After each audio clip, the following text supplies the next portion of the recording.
أعوذ بالله من الشيطان الرجيم. بسم الله الرحمن الرحيم. وما خلقنا السماء والأرض وما بينهما باطلا ذلك ظن الذين كفروا فويل للذين كفروا من النار. سورة الصاد 27 نمبر آیات ہے. په دې 27 نمبر کې دلایل عقلیه دي د الله تعالی په وحدانیت او د الله تعالی په وجود باندې، او د دې سره سره زجر دی رټل دي هغه خلکو د پاره چې کم خلک د توحید نه دي قائل، د قیامت نه دي قائل، د دوباره حساب کتاب قائل نه دي، هغه د پاره زجر حمد ورسره د اخروی تخفیف یا حمد چې ور سزا به ملاويږي. الله تعالی وما خلقنا السماء والارض، من نه دی پیدا کړی اسمانونه او ځمکه، وما بینهما هغه چې په منځ کې دی باطلا بے پایدي.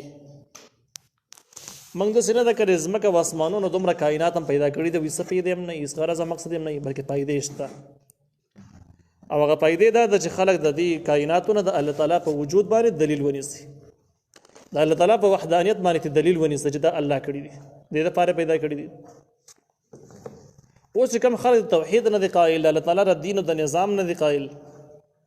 نو ګویا د هغې خیال دا ده چې مونږ دا ټول جهان اسې بې پایدې یو، هېڅ مقصد زموږ نشته.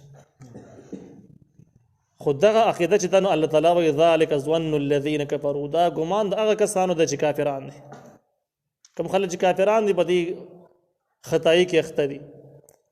او چې کله په دې خطایي کې ځان اچولی دی نو فویل للذین کفروا من النار، هلاکت دی د هغه کسانو دپاره چې کافران دي، د اور هلاکت دی، ولا په اور پسې ځلی کېږي. د دې خلاصه دا شوله چې څوک د الله تعالی د نظام او د دین نه دي قایل، ګویا هغه دا دې خبرې قایل دی چې ځمکه او اسمانونو پیدایش عبث دی، فایدې نشته. د دې دومره انسانانو پیدا کېدل د عبث دی، فایدې نشته، ګویا چې دا عقیده ده. اگر که دې وایي نه خو دقې نتیجه راوځي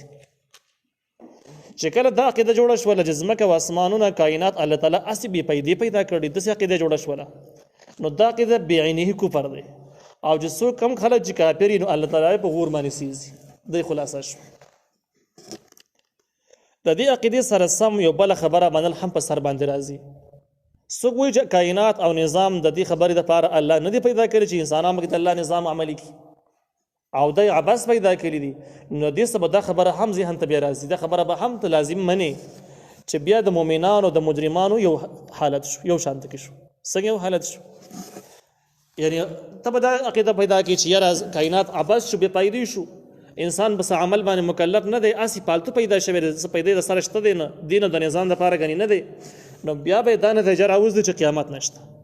ځکه چې قیامت چې ومني، حساب کتاب ومني، خو بیا دا خبره ته نه کوي چې انسان بې پیدې دی. کله چې د قیامت نه منکر شوي او د قیامت نه بې لارې شولې، نو بیا به یې نتیجه دا شي چې څوک ګناهګار وي هغه ته سزا نه میلاویږي، او څوک چې نیک عمل یې کړی هغه ته نیکه بدله نه میلاویږي. دا خبره به ته بیا منې، لازماً به دا باندې راځي، نو بیا به تا باندې لازم دا خبره منل شو چې مؤمنان او مجرمان دا یو شی دي، فرق پکې نشته. دا خبره منل به تا راغله.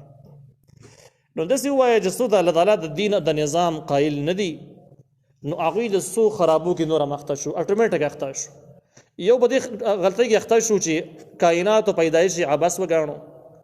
دویمه خبره دا د قیامت نه منکر شو، دریم د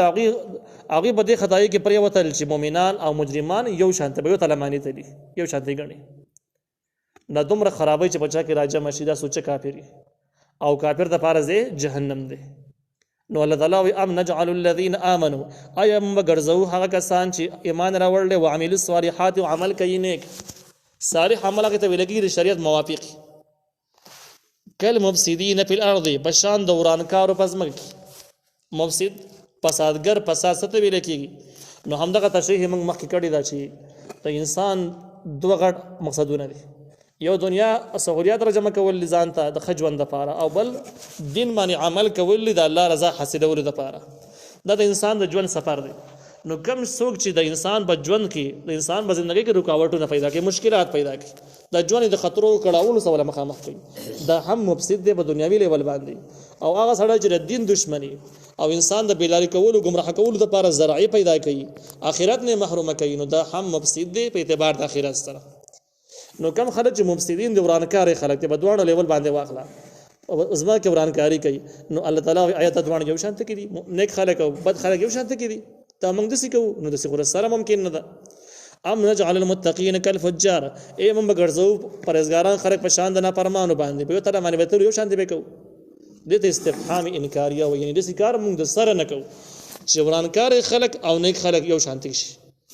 دغه شان د کې مؤمنان خلک او مفسدان خلک یو شانت کو دا موږ د سره نه کوو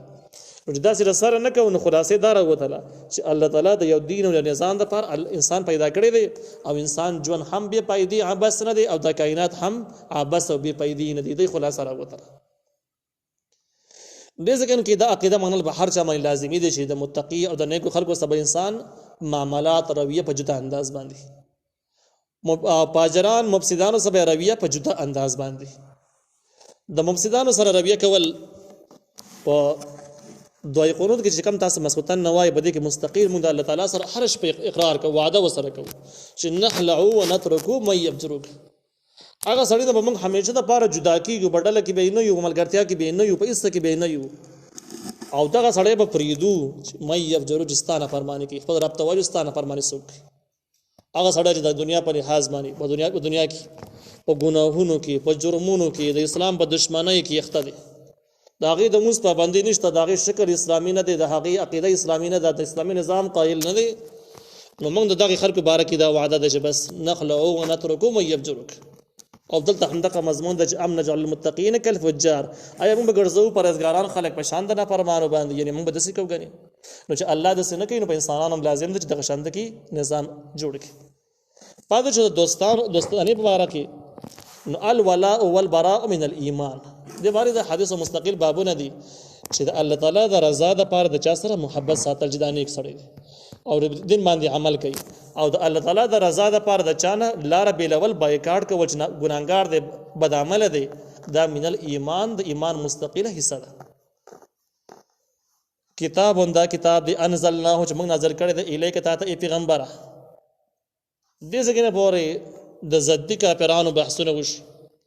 توحید ثابتولو د پاره دلایل ذکر شو او د هغوی د پاره ورسره زواجر رټنې او تخفیفات هم ذکر شو دین اخوا د نبی کریم صلی الله علیه وسلم د رسالت او د قران تصدیق او د هغوی د پاره ترغیب ذکر کیږي چې نبی علیہ السلام پیغمبر دی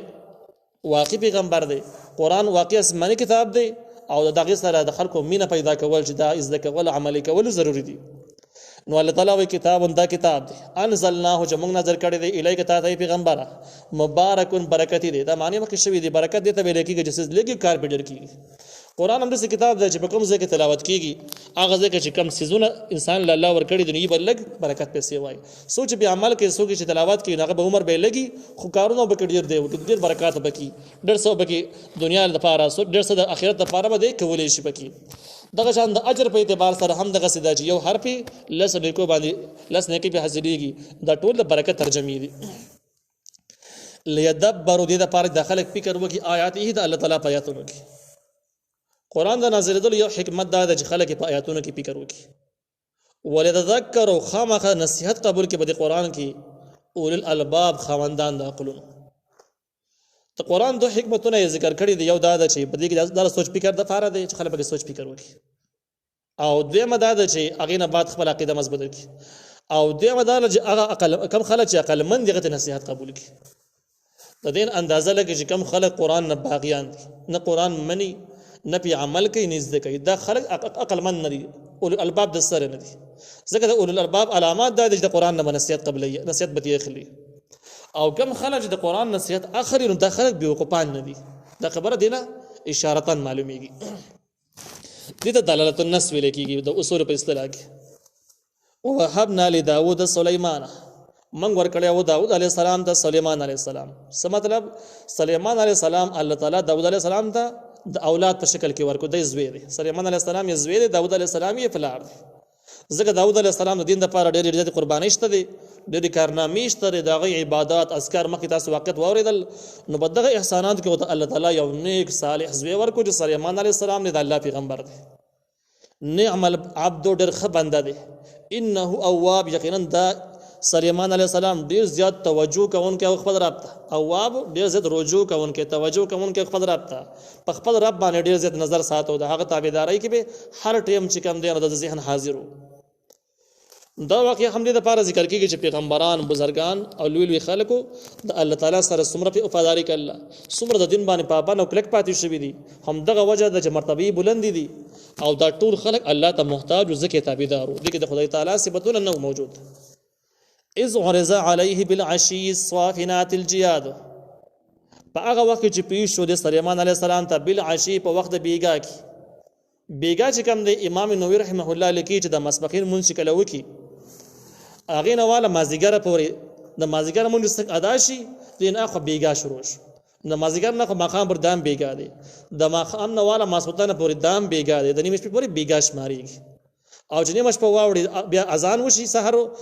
نه اخو چې کم دینو بیا د صباح ټیم شروع کیږي.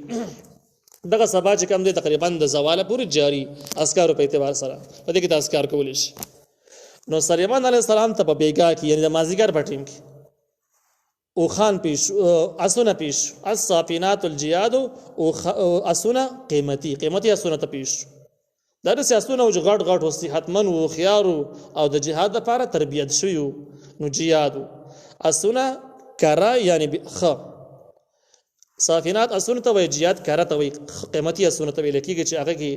د جهاد هغه ټول تربیت یې کړی په جهاد باندې په جنگ باندې پویږي جنگي اسي او صحتمن می منډه مغالي شي ټول صفاتونه چې کم دي برابر یې جهادي. نو د تر مازیګر په ټیم کې چې کم دي نو قیمتي اسونه راوستل جنگي اسونه وتر راوستل شو. فقال دویل انی احببت یقینا ما محبت حب الخير محبت د مال عن ذکر ربي فبارد یادول د رب خپل کی، یعنی ما د مال سره دومره محبت وکړه چې محبت زمانه د الله یادي د الله تعالی ذکر اعلان ورسته کو او محبت مې دومره چې زی غافل کړم د ذکر د رب خپلنا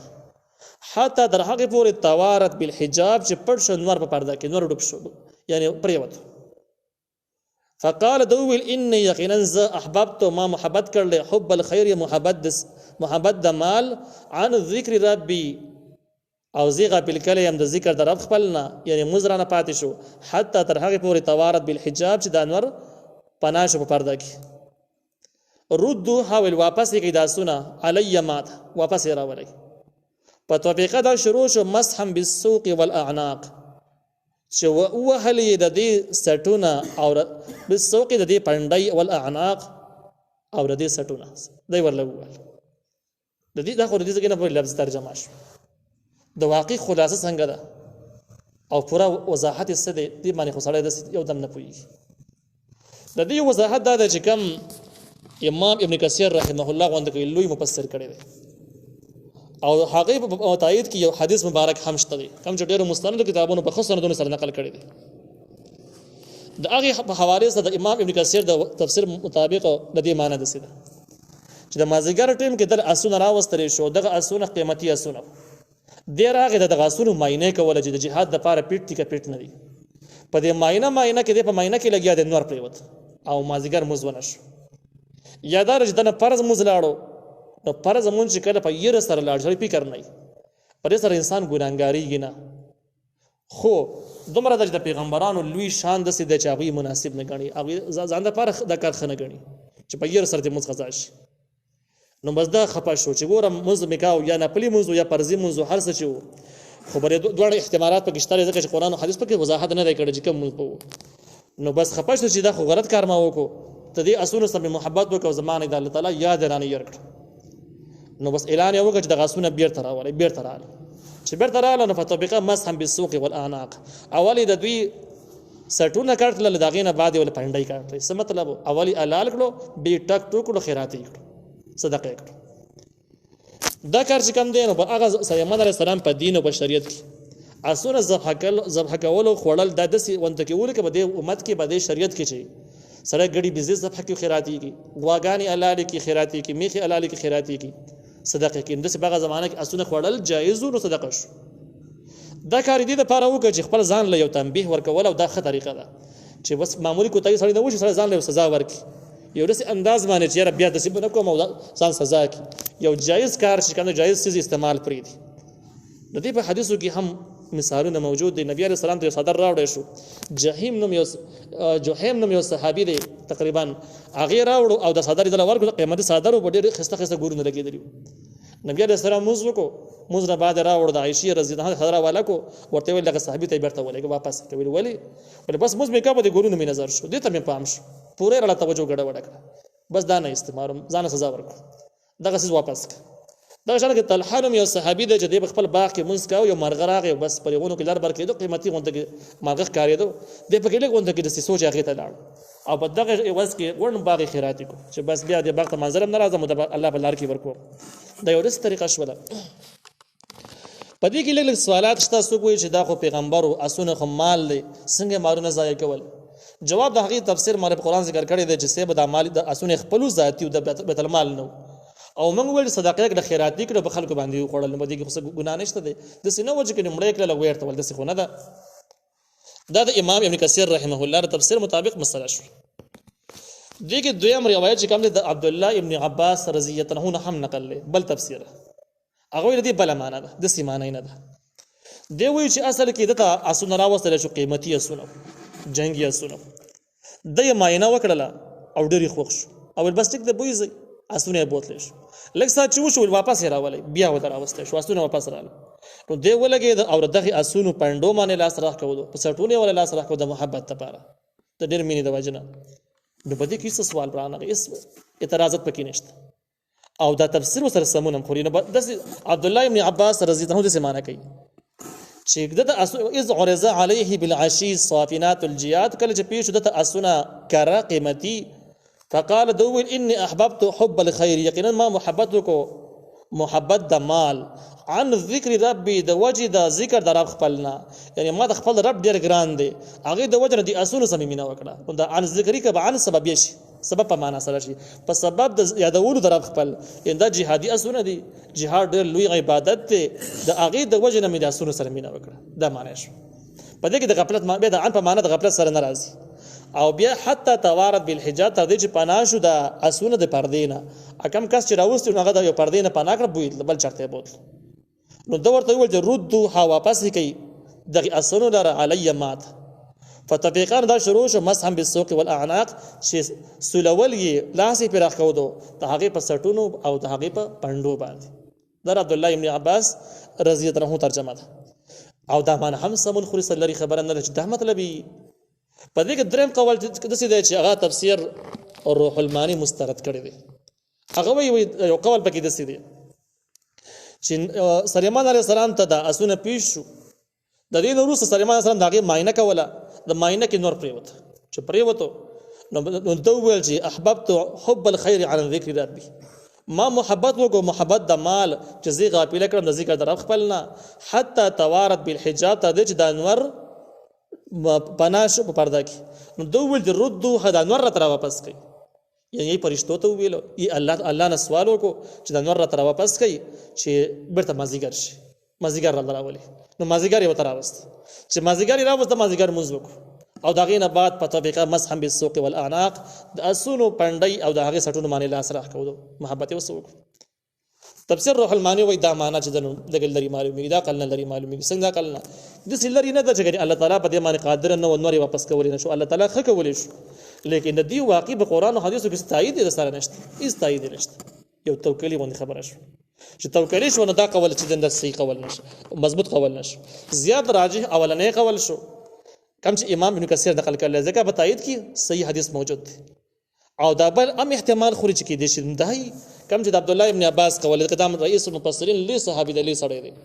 او را دریم چې کوم دی د دې تاییدات نشته دی، چې تاییدات یې نشته نو اندازه لګي چې یاره کېدای شي دا قول کمزوری بیکار دی.